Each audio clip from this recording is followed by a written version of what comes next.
Muito bem, gente. Nós temos um grande desafio porque em algum momento ou outro a gente vai tocar em situações aqui que estão relacionadas ao nosso dia a dia e até algumas coisas que culturalmente poderiam ser assim palatáveis para nós, né? Nessa primeira parte, eu quero alertar vocês sobre a guerra cultural que a gente tem vivido, tá? E aí vou procurar apresentar os fundamentos dessa guerra, a origem de algumas dessas ideologias e de alguns desses pressupostos que têm afligido a nós, mas principalmente as nossas crianças. É importante um alerta inicial que anos atrás o povo começou a acordar para o movimento de doutrinação que existia nas universidades.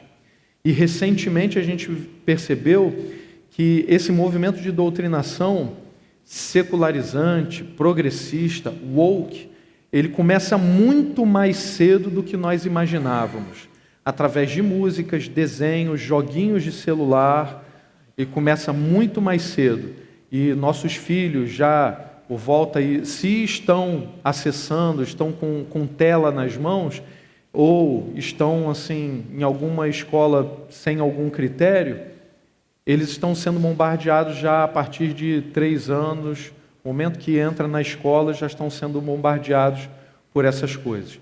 Então é importante um alerta geral não só para os pais, mas também para a garotada jovem, que tem irmãos mais novos, ou que também está servindo na igreja, que venha servir no Kids, no Teen, aí junto com a garotada. É importante lembrar, como a gente está falando aqui de uma guerra cultural, a gente está falando de um choque de cosmovisões. O que é uma cosmovisão?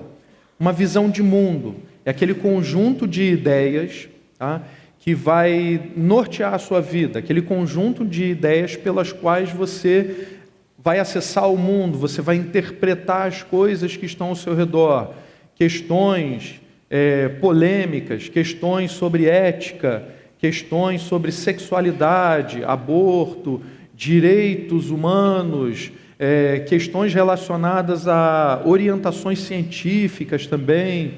Tudo isso vai ser permeado pela cosmovisão, tá? E, no nosso caso em especial, a nossa cosmovisão, vamos de maneira resumida, a cosmovisão bíblica reformada. Então, para nós, o mundo que está ao nosso redor, tudo que acontece ao nosso redor e todas essas questões que podem incomodar nosso coração e nossa mente, elas têm que passar pelo crivo de Cristo, têm que passar pelo senhorio de Cristo. A gente tem que fazer uma pergunta fundamental: o que Jesus falaria? O que Jesus faria sobre isso? Qual seria a orientação de Jesus? E se você não consegue encontrar uma resposta imediata, é importante que você entenda isso como um diagnóstico pessoal de que a gente precisa ler mais a palavra, se aprofundar no conhecimento de Deus, estar mais com os nossos líderes e até apelar para os nossos líderes, pastores, líderes, mentores, discipuladores. Tudo bem? Então vamos fazer aqui um diagnóstico, tá bom?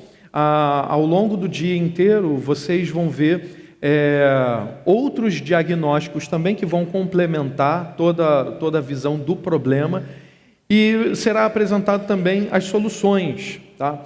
Então estejam atentos, porque a gente vai fazer aqui uma espécie de anamnese. Bom, de onde que vieram esses problemas, o que você está sentindo, vem o diagnóstico e depois vem a recomendação terapêutica, tá? Todas essas, tanto a avaliação do diagnóstico quanto as recomendações terapêuticas, elas estão fundamentadas na palavra de Deus, porque é ela que vai determinar a nossa cosmovisão, a nossa visão de mundo. Tudo bem, pessoal? Ai, Jesus. Deixa eu falar. Bom, vamos ao diagnóstico. Os sintomas, né? Uma geração ansiosa e sem rumo. Para aqueles que não sabem, eu também atuo como professor e todo dia estou dentro de uma escola, né? E não só apresento para vocês um diagnóstico baseado na bibliografia que a gente estudou, mas reconheço que esse diagnóstico é de fato real, porque o vejo dia a dia nas escolas em que trabalho. Então, em primeiro lugar, a gente tem aqui a epidemia de ansiedade e depressão. Temos aqui alguns psicólogos, né, presentes e que podem nos ajudar e reforçar até esse diagnóstico. A profissão do futuro, alguns disseram, a profissão do futuro é o psicólogo. Agora, os consultórios estão cheios, e não só de adultos, né, passando por terapia, mas a quantidade de crianças também com ansiedade e depressão tem crescido exponencialmente, tá? É um crescimento alarmante de problemas de saúde mental entre crianças e adolescentes, né? E é preciso que a gente veja isso com uma certa sensibilidade, para que a gente não trate de maneira leviana, né? Porque às vezes, tanto quando a gente está lidando com um filho ou com alguém perto da gente, falar, isso aí é frescura, isso aí não é nada, né? Em alguns casos tá? Estou falando de mim, de lá de casa, do meu filho, né? Pirraça que faz, às vezes, aperta o rosto assim, chora, por uma coisa boba, a cartinha de Pokémon rasgou. É outro caso, tá bom? Mas é importante o alerta, a sensibilidade, porque a gente tem não só essa epidemia, mas de onde ela vem, a gente tem uma série de elementos culturais que levam esses problemas a um peso assim, exponencial. A ansiedade, o medo, a depressão, que são coisas que sempre existiram, sempre afligiram a alma humana, estão aí desde sempre, hoje atingem uma intensidade, um número alarmante, porque a gente também não sabe lidar, e tem uma série de elementos culturais, através de música, filme, série, que fazem uma espécie de apologia a esse estilo de vida, um estilo de vida melancólico, a curtir o sofrimento, a se colocar dessa maneira, né, como um oprimido, como uma pessoa em crise, né? E outra crise que a gente precisa chamar a atenção é a questão da identidade. Há uma confusão profunda sobre a identidade pessoal, né? A identidade que antes era construída através de pilares sólidos, como a família, a fé, a vida em comunidade, agora ela é fluida. A identidade ela é instável, ela é baseada em sentimentos passageiros. E aí a pessoa acaba valorizando muito mais um momento, não é?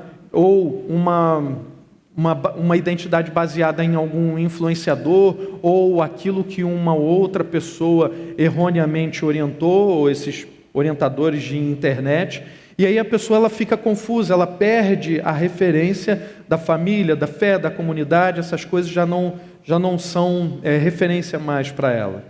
Outro problema, o vazio existencial e o hedonismo, né? Há um buraco no coração do ser humano, ao mesmo tempo ele tenta preencher esse buraco, esse vazio, com os prazeres carnais, buscando prazeres de toda ordem que vão atingir o seu próprio corpo. Há uma busca incessante, né, de prazer imediato, a fuga do sofrimento a qualquer custo, e sem um propósito transcendente, né? A vida ela se resume a uma sequência de estímulos, é dopamina atrás de dopamina, e acaba deixando para trás um rastro de tédio e falta de significado.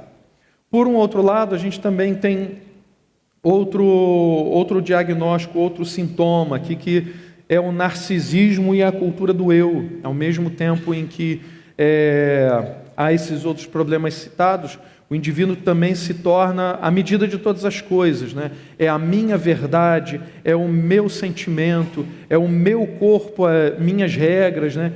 Isso gera uma incapacidade de lidar com as frustrações, gera críticas e realidades que não se alinham com os desejos mais profundos, com os desejos da alma mesmo, não alimentam a alma, não é? E vamos aí às causas dessa doença. A gente tem aí os ideais progressistas como uma espécie de patógenos culturais, né? Foram espalhados uma série de, vamos dizer assim, um veneno cultural que vai atingir diretamente cada um de nós, mas especialmente as nossas crianças, porque são os mais vulneráveis, são aqueles que não têm elementos críticos, nem força física ou moral para dar a resposta à altura dos desafios que têm sido apresentados. Então, primeiro, o relativismo moral, a ideia de que não existe uma verdade absoluta, não existe uma orientação absoluta do que é certo e do que é errado, não é? Quanto à moralidade, a moralidade é fluida, aquilo que é errado num dia pode se tornar certo no outro, e isso afeta diretamente a criança. Como? Se não há um certo e errado fixos, a criança ela fica sem um mapa moral, ela fica sem uma orientação moral. E claro que, acho que está mais do que óbvio para todo mundo, a gente aprende demais pelo exemplo. Então, muito mais do que a fala pura e simples que orienta, faço o certo, não faço o errado, a gente aprende pelo exemplo. Se um pai, por exemplo, diz que determinado vício não é bom, mas ele mesmo é viciado naquilo, não é? Vou dar um exemplo muito simples para não ferir o coraçãozinho de ninguém, né? O celular, por exemplo, o pai que fala, filho, larga o celular, hein? E ele está lá no celular direto, né? Estou falando do pai, mas pais em geral, tá? Pai, mãe ou tio, fala, larga o celular, você tem que ler mais. Você tem que ler mais, e você está com o livro aberto, você está lendo, você está estudando, o que você tem feito? A gente serve de exemplo. Então a criança aprende por esse exemplo. Se você já relativiza a moralidade, ele vai assumir aquilo que ele mais gosta, aquilo que é mais atraente. Então, influenciadores digitais que estão lidando com crianças, tem um conteúdo atraente para a criança, tudo colorido, super animado, super incrível, cheio de musiquinhas, tudo muito raso, nenhum conteúdo que realmente é profundo, não é? O que vai acontecer? Ele vai seguir aquele camarada, ele vai seguir aquela pessoa, ele vai se espelhar nela e vai procurar se tornar como ela. Outro problema, o individualismo expressivo, né? A crença de que o propósito da vida é encontrar sua identidade autêntica. É você olhar para dentro de si, né? Encontrar essa identidade e expressar ao mundo desafiando qualquer norma externa que a limite. E, na verdade, esse olhar tem como, nesse contexto progressista aqui, esse olhar tem como via de regra a transgressão. Você vai mostrar a sua verdadeira identidade para o mundo a partir das transgressões que você comete. Você não se identifica mais com a norma, você não se identifica mais com a tradição, você não se identifica mais com qualquer orientação que se refira à tradição, família, fé, palavra de Deus, Bíblia, né? Recentemente um amigo nosso estava relatando um problema. Ele estava falando assim do filho, não é? Ele a todo momento ensinou o filho na palavra, ele é um crente fiel, mas a toda semana o filho vem com uma questão diferente. Ele levanta uma pergunta, não, mas e a Bíblia diz a verdade? Ela foi construída por vários homens. Aí ele vai mostra evidências, apresenta o conteúdo da Bíblia, ensina de novo. Ah, tá, entendi. Parece que acabou por ali. Dia seguinte, o filho volta. Mas pai, olha só, tem essa outra controvérsia, disseram que Jesus nunca morreu na cruz, porque aconteceu isso, um professor falou aquilo outro. Todos os dias o cara é bombardeado, e todos os dias o pai tem que se voltar para a palavra, tem que pedir a unção do Espírito Santo, a iluminação, para poder estar todo dia respondendo, mostrando na palavra que é a verdade. Então, nessa tentativa de expressar sua própria identidade, a pessoa ela o faz propositalmente transgredindo e isso começa em casa, não vou me identificar em nada com os meus pais, então vou ser o rebelde, né? Alguns já passaram por essa fase, alguns devem ter filhos nessa idade, não vou dizer qual é a idade para não ferir alguns dos presentes aqui, tá? Que tem alguns irmãos acima de 13 anos aqui, não é? Entre 13 e 20 anos, né? Por aí. Não, 13, desculpa, confundi com o Tim. O Tim está lá, ainda bem. Não vai me dar tanto trabalho. Estou lá. Como é que esse individualismo tão exacerbado afeta a criança? Ela vai aprendendo que seus sentimentos são a autoridade máxima. Então, seus sentimentos, seus desejos, ela, por ter que se expressar, ela não vai querer estar sob o limite dos seus pais e de nenhuma autoridade. Se não está mais sob os limites dos pais, não vai estar também nem da igreja e sequer da ciência, tá? E sequer da ciência. Tudo isso, a igreja, os pais, a ciência, a família, né? Seria uma forma de opressão dessa expressão individual. Isso acaba colocando um conflito direto com a realidade e a autoridade, porque o mundo não funciona sem essas coisas.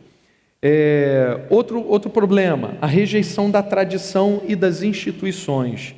Mas aqui leia-se instituições positivas, né? Instituições boas, porque é claro que há instituições que são perversas. Aqui, o que acontece? Acontece a narrativa de que todas as instituições tradicionais, como a igreja, a família, até mesmo a história nacional, elas são fundamentalmente opressoras e elas precisam ser desconstruídas. Você pode ler essa desconstrução como destruição. Então, há um ataque direto à família, à igreja, à história. Como que isso afeta a criança? Ela é ensinada a desprezar suas raízes, a sua herança. E aí, na construção de uma nova identidade, de acordo com o progressismo, ela vai ter que assumir o quê? A identidade construída pela ideologia mundana. Leia-se aqui agora, né, nesse progressismo e essa ideologia woke. Então a criança é ensinada a desprezar suas raízes, sua herança e as estruturas que historicamente construíram a estabilidade da sociedade. No caso, estamos nos referindo principalmente à sociedade ocidental. E todos os pilares daquilo que é o senso comum ou a sabedoria comum, não estou falando da opinião geral, estou falando da sabedoria comum, tá? Todo mundo sabe que se colocar, ninguém precisou estudar física nem eletricidade, mas já sabe que se colocar o dedo na tomada vai dar choque. Então a gente passa isso como tradição, não é? Eu tive a sorte, a bênção de nunca ter colocado o dedo na tomada. Fiz outras bobagens, né?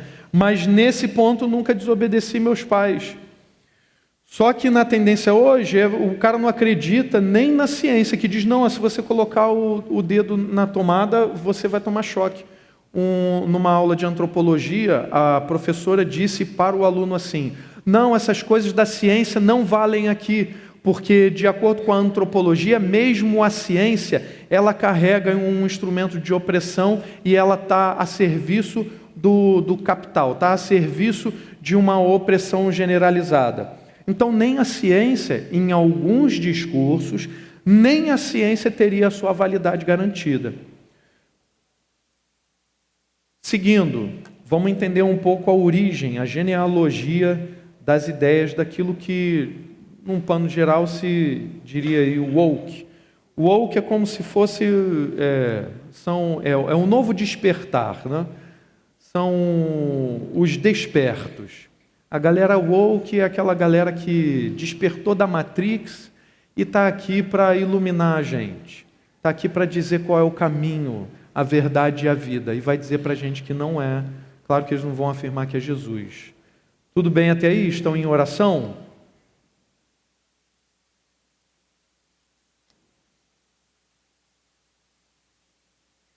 Vamos lá. Para combater uma ideia, a gente precisa entender de onde ela veio, entender suas raízes.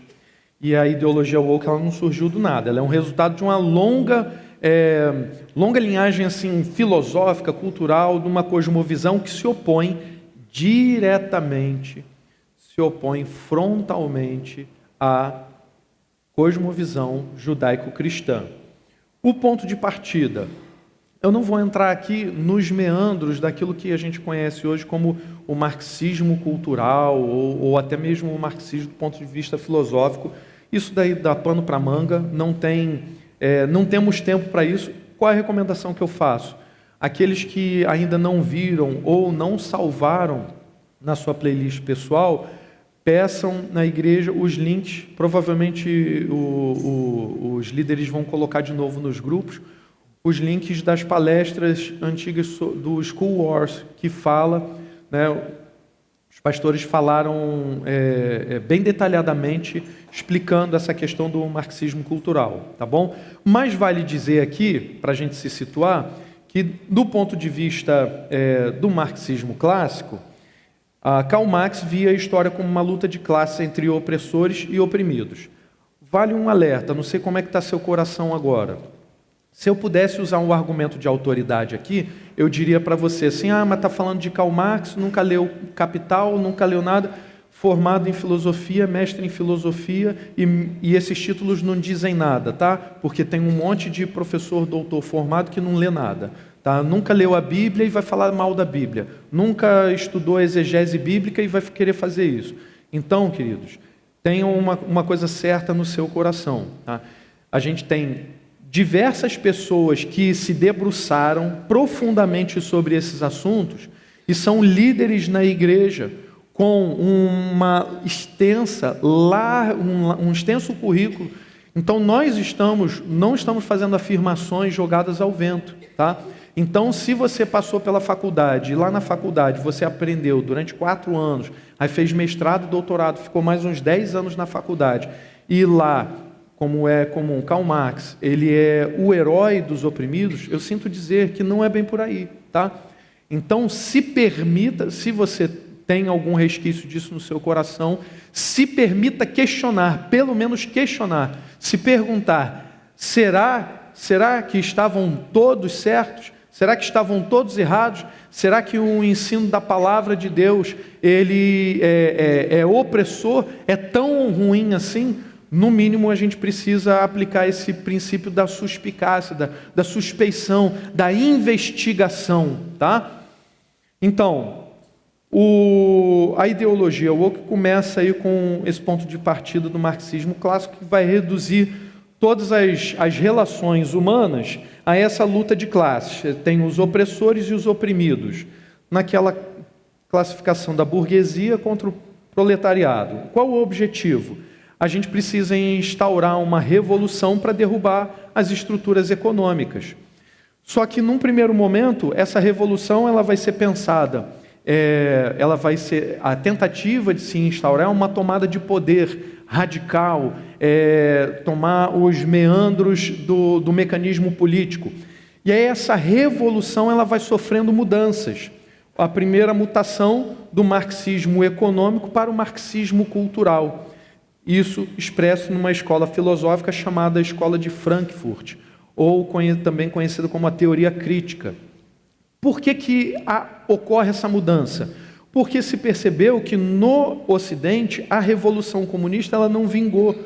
Por quê? Por causa justamente da moralidade judaico-cristã, por causa da igreja, da família tradicional, a identidade nacional. Não estou fazendo qualquer apelo a qualquer ismo, tá? Nacionalismo, não é nada disso. Eu estou falando do poder mesmo da igreja, do crente simples, que quando tem um discurso maluco dizendo que eu já não sei mais quem sou, não sei se eu sou homem, não sei se eu sou mulher. Aparece uma criança de 4 anos dizendo isso. É um problema que a gente nunca tinha visto acontecer, coisa de 10, 20 anos atrás. Por que isso acontece agora? Por todo esse apelo cultural ao redor. E quem que resistia? E quem é que continua resistindo? É a igreja, dizendo sim, já vem para a igreja, fica lá na salinha do kit, ela está vendo, tem aqui, Abraão, Isaac, Jacó, olha aqui Esther, olha a princesa Esther, olha aqui Sara, ela está vendo, tem homem e mulher, e isso é ensinado, né? Aliás, a gente nem precisa aqui na igreja ficar doutrinando dessa forma. A gente conta as histórias bíblicas e a realidade por si só é mais forte. Porém, nessa resposta aqui, nessa nova mutação do marxismo cultural, a gente sai do campo das estruturas, das estruturas materiais para o campo das estruturas ideológicas. E aí a coisa fica mais complexa. Qual é a nova estratégia, então? Em vez de se focar na economia, né, a luta ela vai ser cultural. O objetivo passou a ser criticar e desconstruir incansavelmente todos os pilares da civilização ocidental. E vocês vão observar que todos esses pilares que a gente já comentou, e principalmente as coisas relacionadas à moral cristã, à ética cristã, serão rotuladas como opressoras. Isso é uma opressão, eu preciso expressar o meu eu, isso aí é uma coisa que traz um sofrimento tremendo, e como que eu vou me livrar disso? Me liberando completamente. E como que essa liberação ela acontece? Aqui merece uma atenção maior nossa. Não sei se vocês notam, de um tempo para cá, como que o apelo sexual, a sexualidade e todos os seus elementos se tornam muito mais forte. Por quê? Nessa virada do marxismo clássico para o marxismo cultural, a grande força que move o ser humano nessa visão materialista, na visão progressista e o woke, é a sexualidade. Então, como que nós vamos combater a ética cristã? Como é que a gente vai combater a moral judaico-cristã? Vamos atacar justamente a questão da orientação sexual. E aí, alguns exemplos na cultura a gente vê isso, de ataque direto à ética cristã, à orientação cristã e a essas questões da sexualidade. Vou dar alguns exemplos rápidos. Na música, por exemplo, podia fazer uma lista tremenda, mas vou citar só algumas de alguns momentos históricos, né? A galera da antiga aí deve lembrar daquela música dos Rolling Stones, Simpatia pelo Diabo, né? Sympathy for the Devil.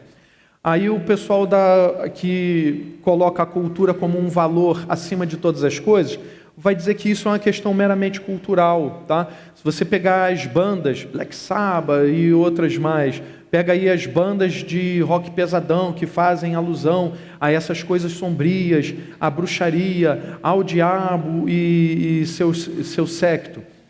Isso é tudo cultural, isso é só uma brincadeira, isso é só um personagem. Gente, mas através dessa suposta brincadeira e personagem, várias pessoas acabam aderindo a esse tipo de religião, vão para o satanismo, vão sacrificar crianças. Eles vão sacrificar até mesmo seus próprios parentes. É gente maluca, endemoniada, que pega o próprio filho e entrega para a morte. Não preciso me estender aqui falando vai para a internet e pesquisa. Quantos grupos envolvidos com rituais satânicos, quantas controvérsias, uma em especial, né, bem recente. Isso está aí, não é aquilo que antigamente todo mundo falava que era teoria da conspiração. Hoje, com a circulação e o acesso um maior acesso à informação, a gente pode verificar que aquilo que era teoria da conspiração se mostrou, até mesmo através da história recente, que não era tão conspiração assim, né?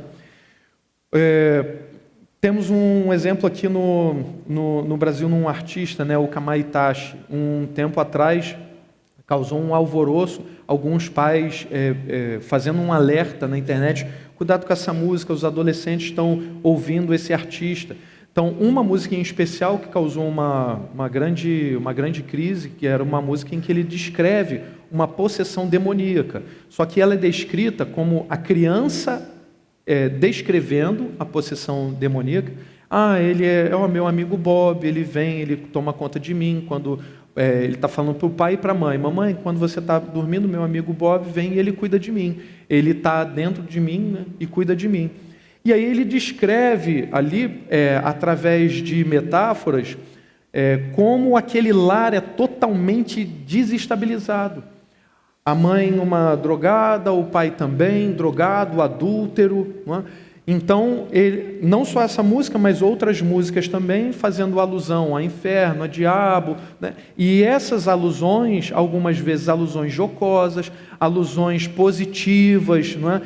E aquilo aparece na forma de música, construído com uma melodia bonita, com uma melodia que gruda na sua cabeça. Isso tem um efeito terrível.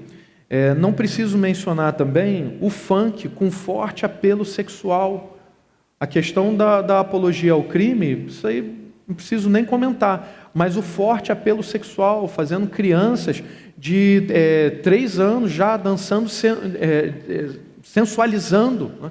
Isso é um absurdo total. E não só dançando, mas também colocando roupinhas, né? Roupinhas que sensualizam. Crianças no ensino fundamental 1, de jardim de infância, tendo nas suas escolas show de transexuais dançando de maneira sensual, com roupas sensuais, umas coisas escandalosas, né? E isso acontecendo não só no nosso país, mas principalmente, para nossa tristeza, sendo importado principalmente dos Estados Unidos. Outro problema. Isso aparece também, aliás, só para a gente lembrar, essa sensualidade, essa sexualização e essa sensualização na cultura aparece desde há muito tempo na música, até como figuras como Madonna, né, para falar de alguns anos atrás, até outros artistas, hoje como Lady Gaga e outros que o pessoal lá fora deve conhecer melhor do que eu, né?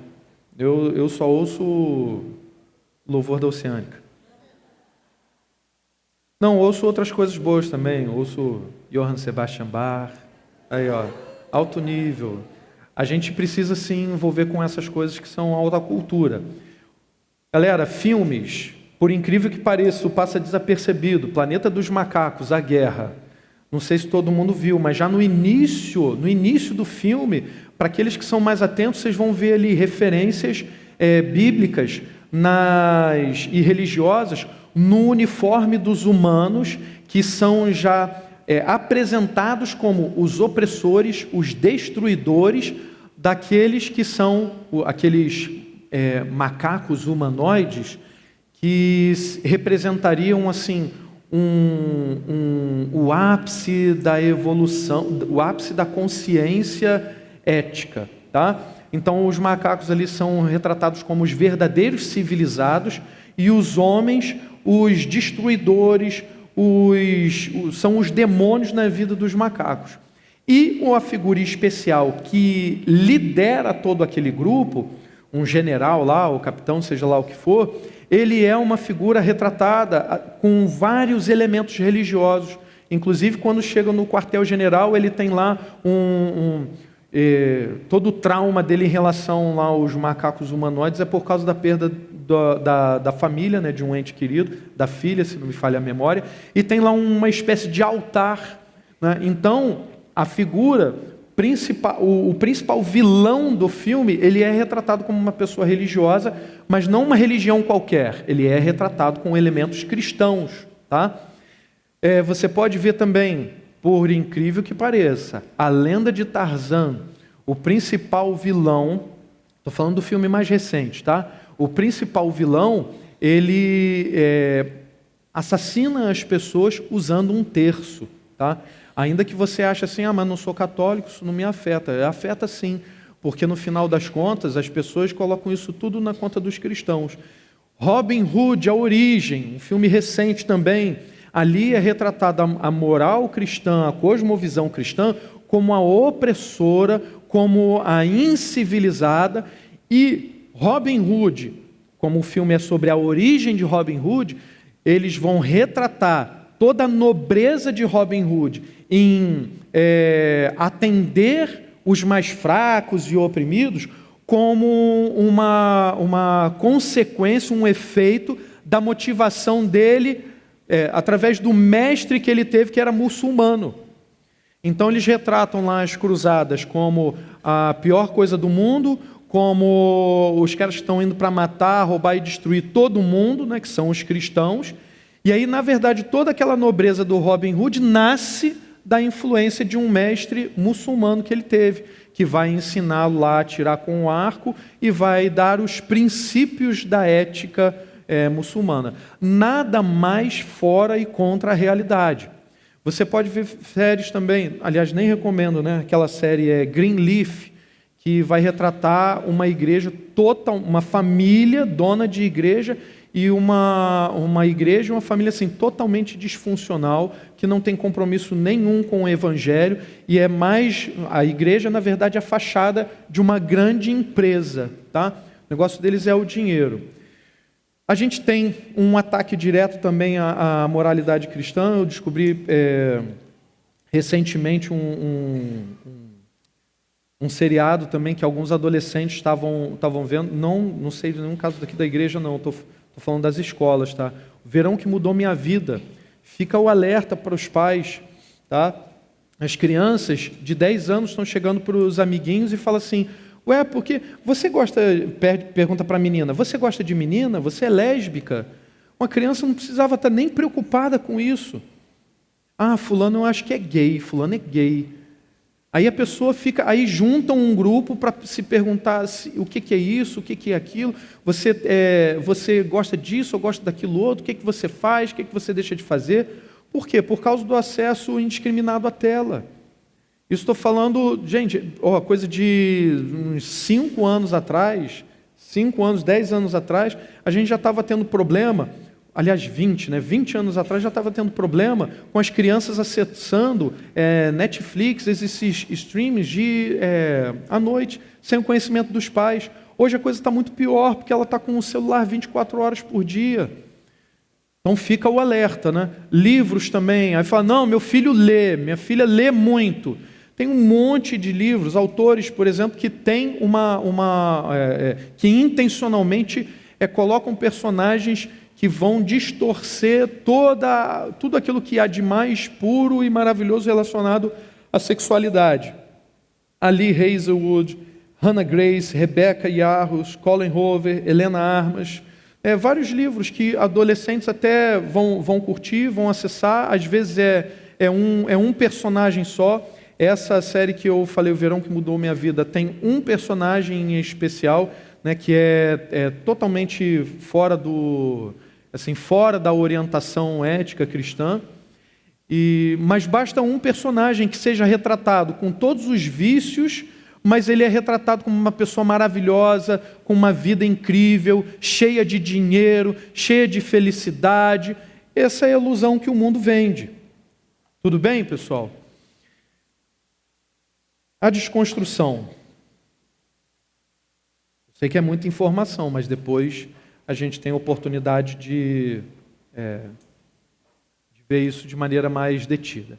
A ideia central aqui de que não existe uma verdade objetiva e a realidade é uma construção social, ela acaba resvalando de novo para a questão da sexualidade. Eu quero mencionar mais alguns pontos aqui para que a gente fique muito alerta sobre justamente esse ponto. A ideologia progressista, ou woke, como a gente quiser chamar, ela vai atacar várias frentes, mas hoje eu queria que a gente tivesse uma preocupação maior com a questão da sexualidade, até mesmo por causa das situações recentes que a gente viveu, e onde as crianças têm sido muito atacadas, é onde as crianças têm sido muito fisgadas, né? Na teoria crítica, essa escola de Frankfurt, que dá aí todo o embasamento teórico e ideológico para esse marxismo cultural, essa ideologia woke, ela vai disseminar uma série de ideias relacionadas à sexualidade, que incluem o seguinte: primeiro, a questão da repressão e alienação. É dito que a sociedade capitalista e industrial, ela é baseada numa racionalidade e ela vai buscar incessantemente a produtividade. Então isso oprimiria o indivíduo e exigiria que o indivíduo se libertasse dessa repressão. Como? Dando vazão a todas as suas pulsões sexuais e a sua libido, tá?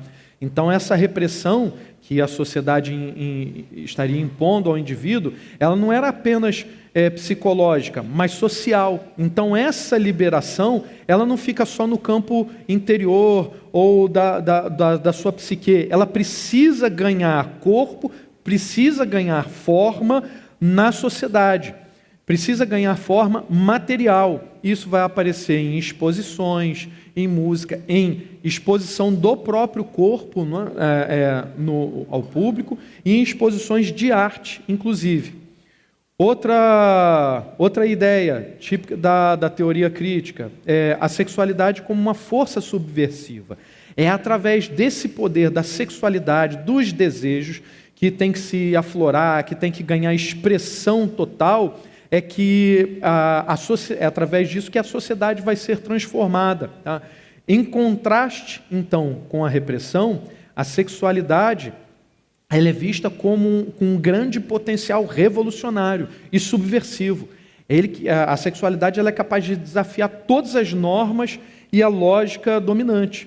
Então, através dessa libertação de toda e qualquer expressão sexual, seja até as inventadas, porque há indivíduos, a criança não está preocupada com essa questão, né?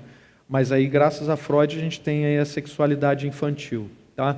Vamos chegar nisso daqui a pouquinho.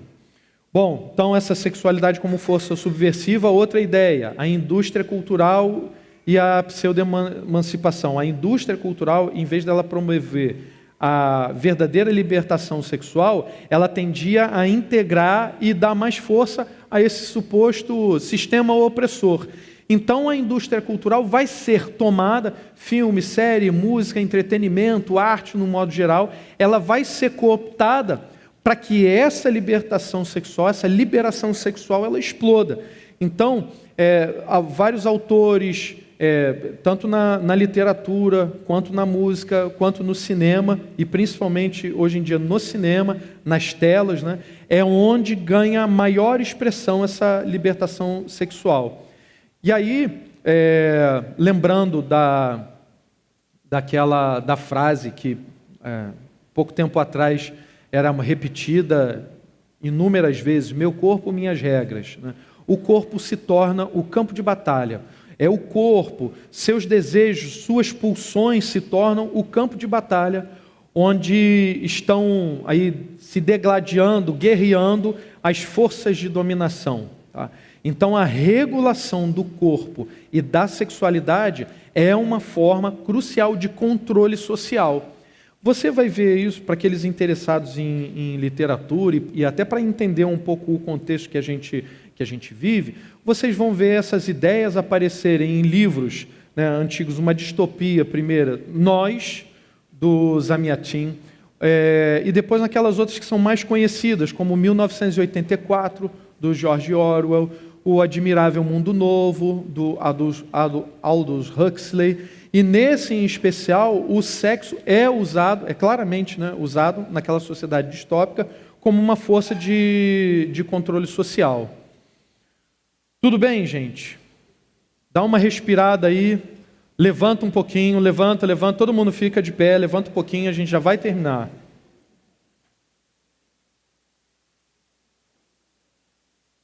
Dá uma esticada, fala com o irmão aí do lado, dá uma cutucada nele assim, fala assim, ó, isso aí é sério, hein?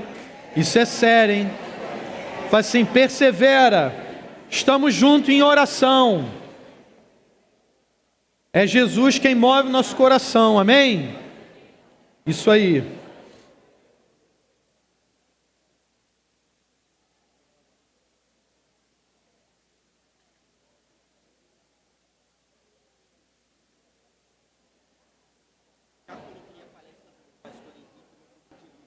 Vou falar para o pessoal. Ó, pessoal, os líderes que estão presentes, vão lá no grupo de líderes, porque o pastor Clóvis já colocou no grupo de líderes o link das palestras relacionadas ao marxismo cultural com explicações mais detalhadas. Então, você que é líder, está aqui agora, vai lá no grupo, pega esse link e manda lá para o zap da sua célula, para a galera da sua célula, ok? Vamos continuar.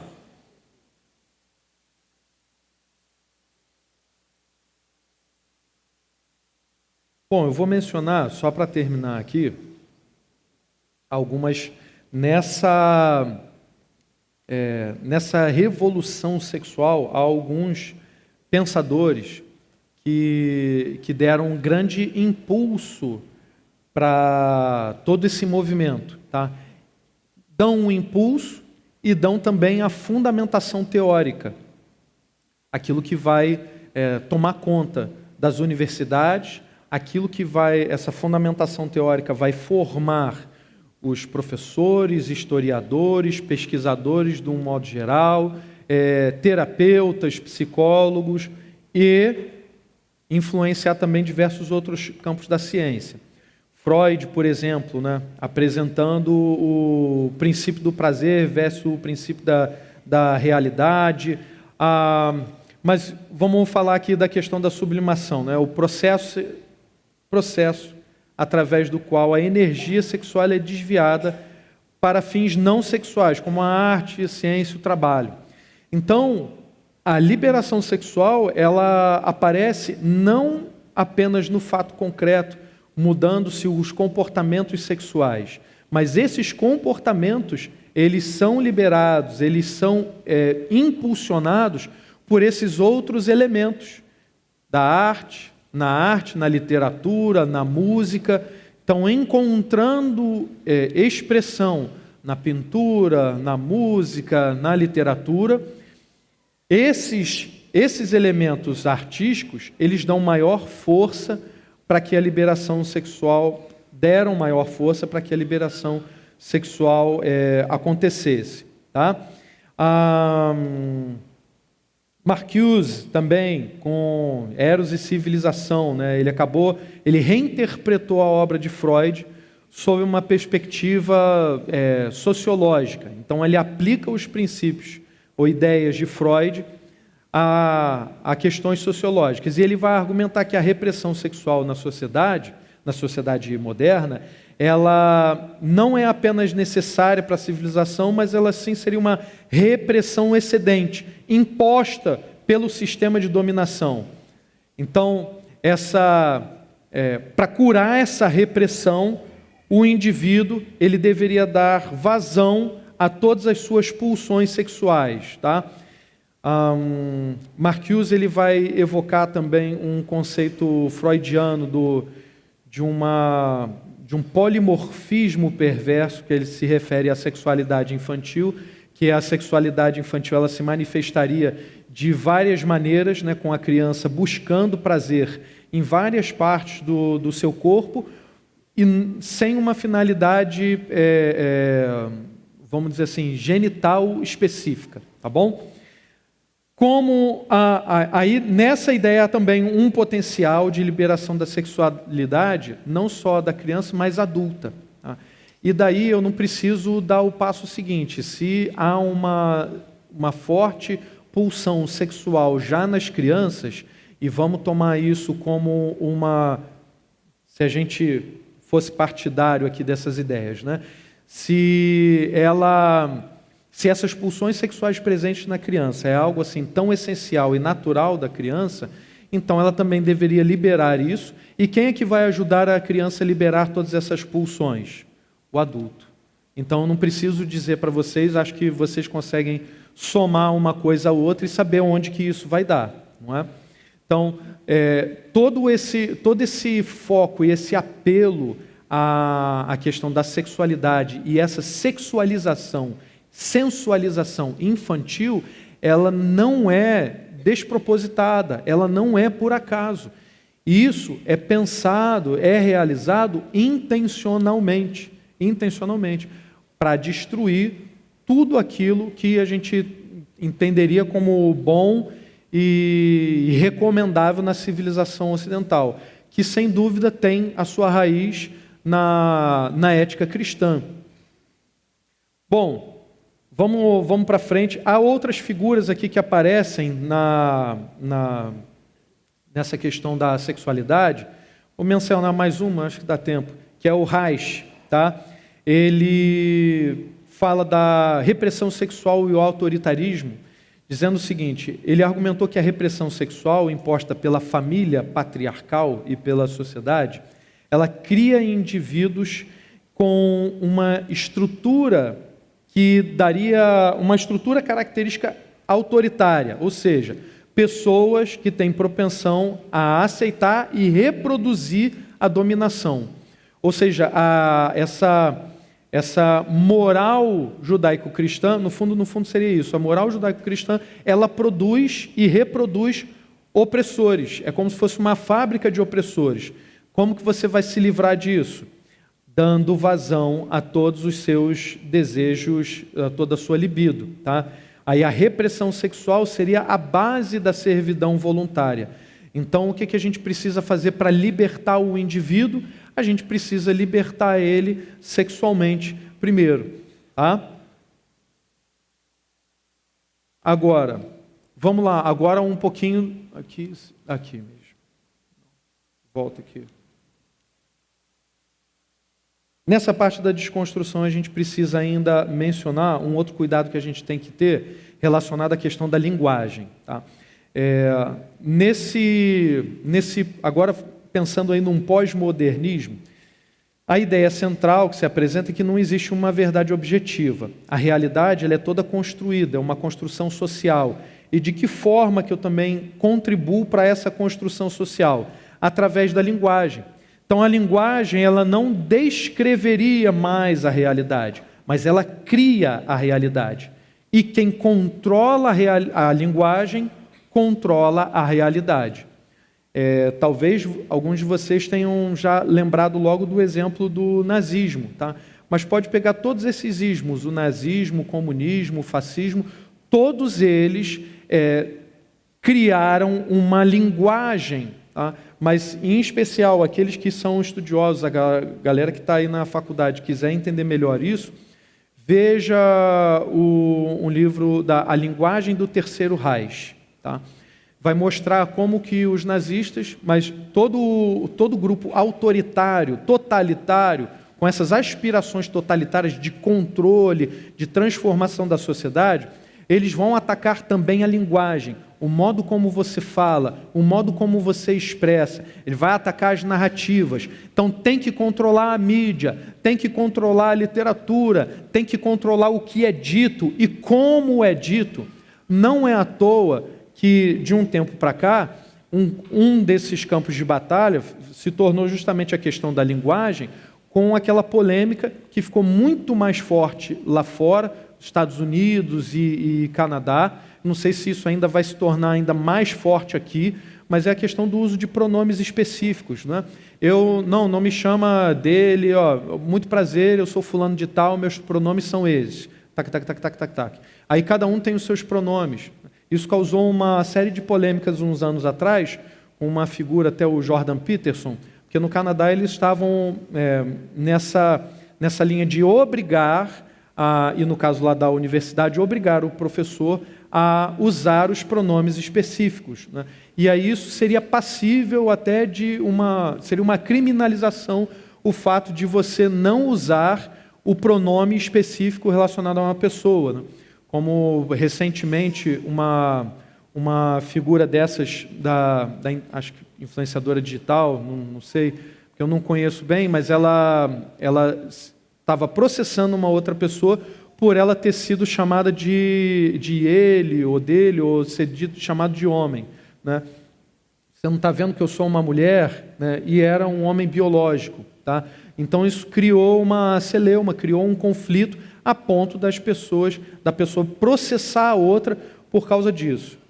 Então a linguagem é também um campo de batalha, né? Que a linguagem passaria não a descrever a realidade, mas recriar a realidade. E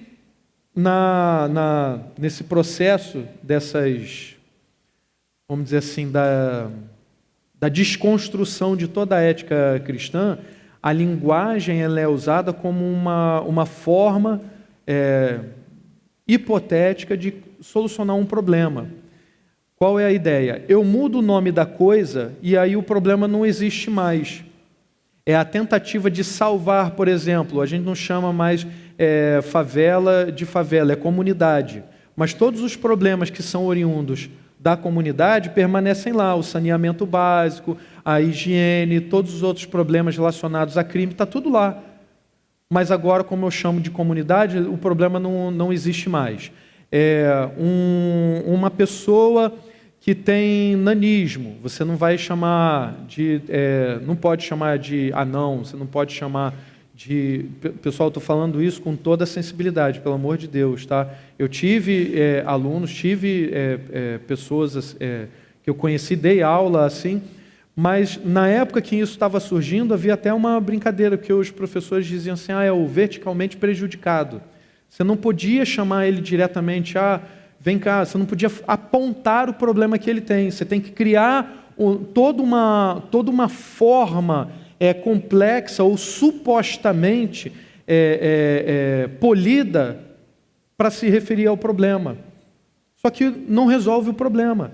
Só que você dá um outro nome e não mexe mais com ele.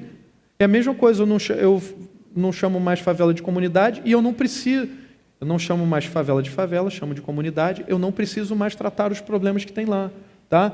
Eu não vou chamar um criminoso menor, que é menor de idade, de criminoso. Vou chamar de um delinquente. Não pode chamar de delinquente. Tem que chamar assim, de uma vítima da sociedade. A vítima da opressão da sociedade judaico-cristã. Só que o problema continua. Então se faz vista grossa, né? Essas ideologias, isso é importante destacar, essas ideologias não conseguem, elas prometem uma salvação, prometem uma redenção, mas elas não realizam isso, elas não conseguem realizar isso, tá? A questão da linguagem tem uma consequência principal. Se a verdade ela não existe, se você não tem nem conceitos como homem e mulher, bem e mal, se isso aí é só palavra, usada por grupos dominantes para manter seu poder, o que a gente vai ter que fazer? A gente vai dominar a linguagem para poder transformar também a sociedade. Vamos aqui a uma síntese, tá? Da ideologia woke. Então ela é uma fusão de três correntes, tá? Ela vai pegar a estrutura opressor versus oprimido do marxismo, tá? Ela vai substituir a luta de classes pela luta de identidades. Então, a luta vai para o campo da sexualidade principalmente, mas vai atingir também a questão da raça, tá? Questões de afirmação de identidade cultural. Então, a gente tem pessoas que estão no Brasil, às vezes a pessoa tem uma pele mais um pouco morena, mas ela vai fazer um resgate, ou mesmo pessoas que sejam mais claras como eu, vai fazer um resgate de identidade cultural para falar que descende de uma tribo africana, de uma nobreza. E quem é que usa muito isso como forma de cooptar novos religiosos? Os muçulmanos. Só que eles não vão mencionar todas as coisas perversas que eles fizeram também na África. Como que antes das cruzadas, eles dominaram toda a África, onde era repleta de igrejas cristãs. Dominaram a Portugal e Espanha, que tinha igrejas cristãs. Dominaram também parte do Oriente Médio, que tinha igrejas cristãs. Então, todos os territórios em que o Islã foi tomando, antes eram territórios onde havia presença cristã.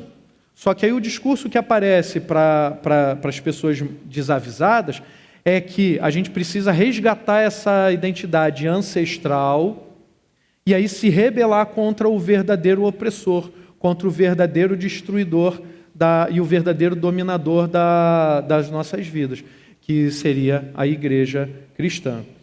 Tudo bem? Agora, vamos ver aqui, vou fazer uma comparação rápida entre as ideias progressistas ou woke e os princípios da cosmovisão cristã. Em primeiro lugar, aí a verdade. Para essa cosmovisão woke, a verdade é relativa e ela é socialmente construída. Eu tenho a minha verdade, isso é subjetivo. A ciência e a razão, elas são vistas também como construções de poder ocidentais. Hoje nem a matemática ela escapou. Então hoje se fala de matemáticas, tem até matérias em faculdade de estudos matemáticos a partir do viés da cultura. Então não se ensina, na verdade, matemática ou princípios da matemática. E, gente, eu não estou nem mencionando fórmulas matemáticas que outras culturas desenvolveram para fazer isso, a conta de mais, menos ou multiplicação. Não estou me referindo a isso. Eu estou falando a respeito de um ensino de matemática enviesado ideologicamente com esses discursos vazios. Então a verdade seria subjetiva. O princípio cristão qual é? A verdade ela é objetiva, ela é absoluta e é revelada por Deus. E a verdade, ela tem um nome. A verdade é uma pessoa, é o nosso Senhor Jesus Cristo. A realidade, ela existe independentemente dos nossos sentimentos sobre ela. Então a verdade não é minha, a verdade é Deus. Outra questão, a identidade humana. Para o wokeismo, ela é autocriada, ela é fluida. A identidade humana é baseada em sentimentos internos. Então, seja lá qual for a minha confusão ou o que eu estou pensando no momento, minha identidade é isso aí. No caso do cristianismo, no caso da cosmovisão cristã, a identidade ela é recebida, ela é criada por Deus, ela não é criada por nós, ela é criada por Deus. Nós fomos criados à imagem e semelhança de Deus. E é justamente isso que vai dar fundamento a todos os direitos humanos. Não tem outro fundamento. Por mais que se queira varrer isso, se você tira essa premissa de que o ser humano é criado à imagem e semelhança de Deus, você acaba com o fundamento da dignidade da pessoa humana. Outro confronto aí, gênero e sexualidade. No caso de lá, o sexo biológico é irrelevante. O gênero é um espectro e uma construção social. Todas as expressões sexuais são válidas, todas. Até mesmo você achar que é um animal e vai fazer sexo com um animal, ou que você é um animal e pode fazer lá suas carícias com menores de idade. Tá? As perversões sexuais aí não tem mais limite nenhum. Tá? Fico até constrangido de dizer. Só que a gente sabe que Deus criou a humanidade como homem, mulher, e criou um para ser a metade do outro. Então, há uma complementação entre o homem e a mulher que é realizada no casamento. Então, a sexualidade ela foi designada para o casamento entre o homem e uma mulher. Não só com o fim da multiplicação, com o fim da reprodução, mas com o fim de adorar o nosso Criador. Então, a sexualidade, ela não é uma construção humana. A identidade sexual não é uma construção humana. É algo dado por Deus. Aqui, confronto das ideias de família. Para lá, a família é uma estrutura social opressora, patriarcal. Ela precisa ser desconstruída e ela pode ser redefinida de qualquer forma. Então, toda e qualquer formulação vai ser família, tá? Homem e filho vai ser família, mulher com mulher, homem sozinho, mulher sozinha, com seus animais. A família se torna fluida, tá? Esse conceito de família pode ser qualquer coisa, tá bom? Na visão cristã, a família é uma instituição fundamental, ela é criada por Deus também, para a educação, para a edificação, para o florescimento humano. Ela é composta por pai, mãe, filhos. Eu não vou entrar aqui na questão de, mas e na particularidade? Mas e aí a família que a mãe ela tem que fazer o papel, a mãe separada tem que fazer o papel de criar os filhos e tal. Gente, diante de Deus, isso é uma outra questão. Vamos para o gabinete conversar isso, tá bom? Minha mãe teve que me criar sozinha a vida inteira, tá bem? Então não estou falando mal desse tipo de situação, tá bom? Você não tem que sair daqui com o seu sentimento ferido, dizendo, o pastor falou que o meu contexto familiar não é família. Eu não estou falando isso. Eu estou falando que Deus criou um modelo e nós, por causa do pecado, distorcemos esse modelo. O melhor é o quê? Pai, mãe e filhos. É a melhor conformação. Minha mãe mesmo que me criou com todo cuidado, com todo carinho, com toda força, para me dar uma boa educação e uma boa orientação moral, ela vai reconhecer que a luta foi muito difícil. Se tivesse ali um companheiro, seria muito mais fácil, isso é óbvio. Tá? Então, pelo amor de Deus, eu não estou... Acho que todo mundo está conseguindo alcançar aqui. Né? Pecado e culpa. Tá? Essa é uma outra parte em que eles vão atacar. O problema do mundo não é o pecado individual, mas é o sistema de opressão.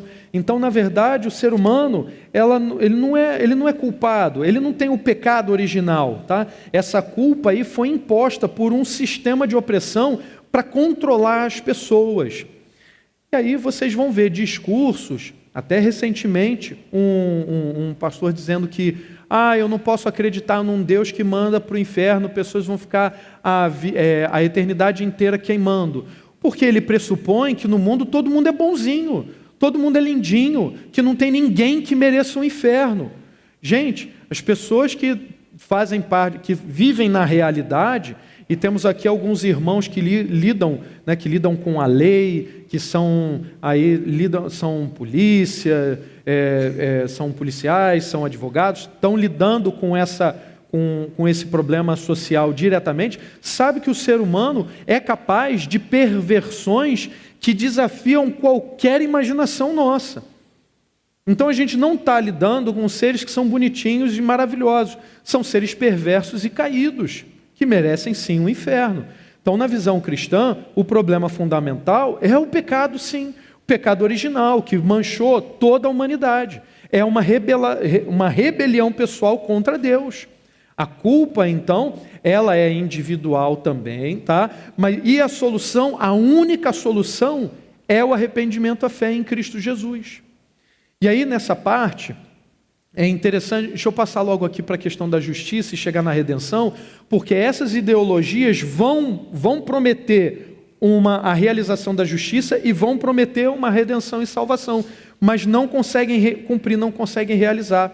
No caso da justiça, por exemplo, para eles, a justiça é uma justiça social. Ela tem que, esses grupos deveriam buscar equalizar os resultados, as relações de identidade, principalmente, redistribuindo o poder para todo mundo, dando todas as condições iguais para tudo e para todo mundo. Isso é impossível de se realizar. Tá? O problema, e no caso da visão cristã, a justiça não é a justiça social, mas é a justiça bíblica, que aí sim vai tratar todos os indivíduos com imparcialidade, perante a lei e os padrões, e vai usar de padrões morais absolutos. Como é que você vai falar de justiça se você não tem padrão moral? No cristianismo, sim. O foco é na igualdade de oportunidades e na responsabilidade individual. E a igreja tem uma função especial aí de espalhar o evangelho, a boa nova, para que as pessoas acordem. E, por fim aqui, a redenção e salvação. É prometido a salvação, no caso das ideologias, é prometida uma salvação através do ativismo social, da desconstrução de sistemas, da afirmação da própria identidade oprimida. É uma salvação supostamente política e terrena. Tá? O que acontece aqui? Eu vou para a praça pública, vou jogar um monte de tinta em cima de uma obra de arte ou de um monumento, e aí eu estou promovendo a liberdade, a libertação de toda a sociedade. Eu vou para dentro de uma universidade, bater panela, gritar na aula de um determinado professor, e aí eu estou salvando a sociedade, né? Estou redimindo a cultura. Ou eu vou para um centro de arte, vou fazer uma obra de arte aqui, vou colocar uma pessoa nua, um homem nu aqui, para todo mundo olhar, não vai entender nada do que é aquilo. Estamos libertando a sociedade, promovendo a salvação e a redenção da sociedade como um todo. Esse ativismo social não produz nada, a não ser o quê? Reprodução dos sistemas opressores, sim, daqueles que dizem que são os oprimidos. No caso do cristianismo, a redenção, a salvação, é somente pela graça. Ela é mediante a fé em Jesus Cristo e o seu sacrifício na cruz. A gente vai ao mundo pregar isso. A gente tem que ir para o mundo para falar de Jesus. No caso da ideologia woke, no ativismo social, a mensagem ela é para aqueles que são do nosso lado. Quem vai receber redenção e salvação é quem está do nosso lado. No caso do cristianismo, a gente não sabe quem está do nosso lado, a gente vai pregar para todo mundo. Tá? Vamos dizer assim, não sei se ficou claro, né? Quando a gente está falando das ideologias mundanas, os grupos são fechados e quem não se enquadra é absolutamente identificado como totalmente outro. Ele não merece a nossa consideração, ele não merece sequer viver, tá? E isso vai aparecer de maneira religiosa também num outro monoteísmo. No caso do cristianismo, a gente é levado, é ensinado por Jesus a amar inclusive os nossos inimigos, a oferecer a outra face. A gente é mandado, ordenado a ir ao mundo e pregar o evangelho a todos, indistintamente. A amar a todos indistintamente. Então há uma diferença fundamental aqui, né, entre as ideologias aqui woke, progressistas, e os princípios cristãos. A gente precisa de um chamado à ação. Precisa de um chamado à ação. E aí eu vou deixar como a questão da solução e as ações elas vão aparecer nas demais palestras. Eu vou fazer só uma breve recomendação em 4 pontos aqui para a igreja. Em primeiro lugar, eduque-se. Eduque-se. Você tem que se educar, você tem que procurar as informações, você tem que fazer isso por si mesmo. Ninguém estuda através de outra pessoa. Eu não estou falando só desses temas, eu estou falando da vida de um modo geral. Ninguém vai se formar em qualquer faculdade só ouvindo aula. Você tem que ir para o livro, enfiar a cara e estudar. E aí, para você responder a essas ideologias, dar a orientação correta aos seus filhos, aos seus amigos, aos seus discipulandos, aqueles que são mentoreados por você, você tem que se esforçar. Você vai ter que enfiar a cara na Bíblia, vai ter que estudar muito a Bíblia, saber sim de Bíblia. Esse é o fundamental. Conhecer a vida de Jesus, para ninguém chegar e falar. Eu lembro, anos e anos atrás, um cabeleireiro chegou para mim e falou assim, cortando o cabelo, não era nem crente. Aí a gente falando de filosofia, falando várias coisas, eu falei, na Bíblia tem muita mentira. Aí eu estava começando na fé, né? Acho que ainda não era convertido. Aquilo ficou lá, né? Ainda bem que não me convenceu, mas tem muita mentira. Aí depois fiquei pensando, perguntei para ele, quantas vezes você leu a Bíblia? Você já leu a Bíblia? Do que você está falando? A maioria das pessoas, se a gente já tem na igreja uma dificuldade de todo mundo ler a Bíblia todo dia e entender, imagina as pessoas que não têm compromisso nenhum com Jesus, gente. Eles não estão lendo Bíblia, não. Então, em primeiro lugar, eduque-se, eduque-se. Conheça a palavra, conheça a Bíblia e conheça esses meandros da cultura. Esteja alerta a tudo aquilo que vai ser falado aqui hoje. Outro ponto, seja intencional. Então você tem que criar um ambiente na sua casa, na célula, no seu círculo de amigos, onde a cosmovisão cristã é ensinada. Você tem que se fundamentar nisso. A cosmovisão cristã ela não só tem que ser ensinada, mas vivida e celebrada. Você vai ler a Bíblia em família, orar com seus filhos, ver agora os... Eu sei que às vezes a gente é vítima de contrafogo, né? Do fogo amigo, tá?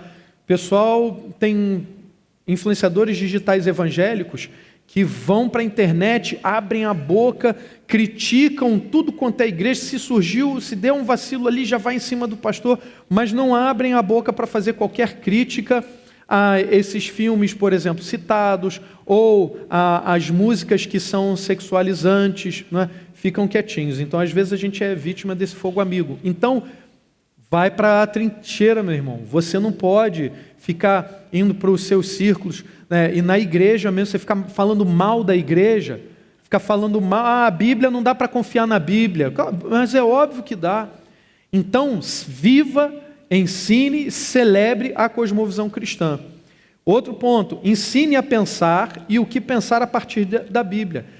Eu sei que a gente não vai dar conta de todas as informações, mas é importante que você tenha o quê? Através do Espírito Santo e através de alguns mecanismos racionais, você precisa consertar a tua forma de pensar. A primeira coisa que você tem que fazer, ligue o alerta, faça perguntas. Se a pessoa chegar e disser para você que A é B, então você se pergunta, por quê? Mas por quê? De onde que você tirou isso? De onde que veio essa ideia? Está baseado em quê? Faça perguntas. A gente não precisa, num debate, ter todas as respostas.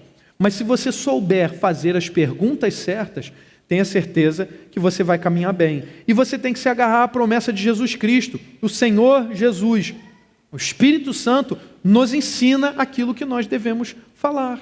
Então peça isso também ao Espírito Santo. E por fim, construa relacionamentos fortes com as pessoas ao seu redor, mas principalmente com as crianças, principalmente com seus filhos. Construa relacionamentos fortes, aquilo que popularmente o pessoal está dizendo da memória afetiva, tá?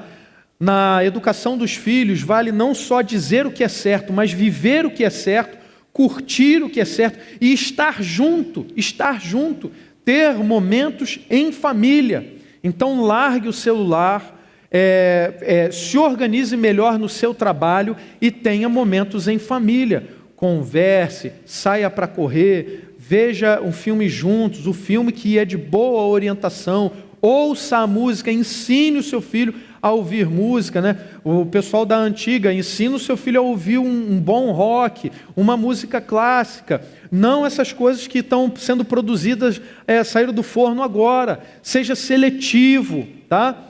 E assim a gente espera que o Senhor Deus nos ajude em toda essa jornada. Amém? Então vamos orar. Senhor Jesus, nós te agradecemos, Pai, por esse momento intenso aqui, muitas informações, mas fique no nosso coração a orientação maior que é seguirmos a Jesus a todo custo, Pai, a todo preço. Senhor Deus, ajuda a nós aqui, a nossa igreja, a caminharmos firmes na rocha, sem nos deixar levar por qualquer, Senhor, por qualquer ideologia mundana, e que nós estejamos alertas aos filmes, aos jogos, às músicas, às séries que os nossos filhos são submetidos, Pai. Que, na verdade, nós estejamos assumindo esse papel com maior afinco para que os nossos filhos sejam orientados na Tua Palavra, os nossos filhos decorem as histórias bíblicas, os nossos filhos tenham como exemplo os personagens bíblicos e vejam em nós e na nossa igreja exemplos dignos de serem seguidos, porque são exemplos que repetem a vida do Senhor Jesus Cristo. Que não só os pais dessa igreja se envolvam assim, mas todos os jovens líderes aqui dessa igreja, para que sejam exemplos, Pai, para todos, desde os mais novos aos mais velhos. Faz assim, Senhor, tratando o nosso coração, em nome de Jesus. Amém. Amém.